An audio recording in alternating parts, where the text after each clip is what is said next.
Pemirsa, banyaknya kegiatan-kegiatan ekonomi politik seperti Pilgub Bali diyakini akan berdampak positif bagi gerakan koperasi. Secara ekonomi, Pilgub justru akan jadi peluang baru bagi gerakan koperasi. Pelaku ekonomi koperasi Made Suryatnyana mengatakan perhelatan Pilgub merupakan peluang besar bagi gerakan koperasi di Denpasar maupun Bali. Melalui perhelatan ini akan banyak perputaran uang di masyarakat. Perputaran uang yang meningkat di masyarakat, otomatis geliat ekonomi masyarakat juga tumbuh, apalagi koperasi segmennya adalah UMKM. Menurutnya, koperasi saat ini banyak dikelola oleh pengelola yang telah bersertifikasi kompetensi. Berdasarkan kompetensi tersebut, mereka mengelola koperasi sesuai standar-standar yang sebagaimana diharapkan oleh Kementerian Koperasi. Ditegaskan Suryatnyana, adanya kegiatan pemilihan gubernur di Bali justru menjadi peluang bagi gerakan koperasi, karena anggota koperasi banyak bergerak di UMKM.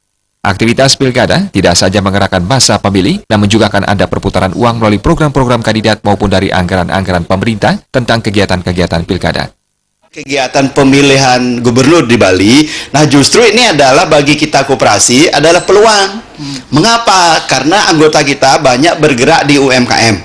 Nah, artinya aktivitas pemilu itu berarti tidak saja mengerahkan massa pemilih, tapi juga ada nanti akan perputaran uang yang bertambah dari program-program mereka, dari anggaran-anggaran pemerintah tentang kegiatan-kegiatan pemilu. Nah, ini mau nambah sirkulasi aktivitas ekonomi.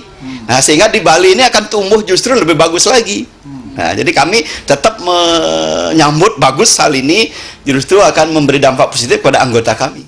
Ditambahkannya pilkada dapat menambah sirkulasi aktivitas ekonomi di Bali. Perhelatan ini akan membuat perekonomian justru lebih bagus lagi. Pihak tetap menyambut bagus perhelatan pilkada ini yang justru akan memberi dampak positif pada anggota koperasi yang sebagian besar merupakan pelaku UMKM. Angga Ratana, Bali TV.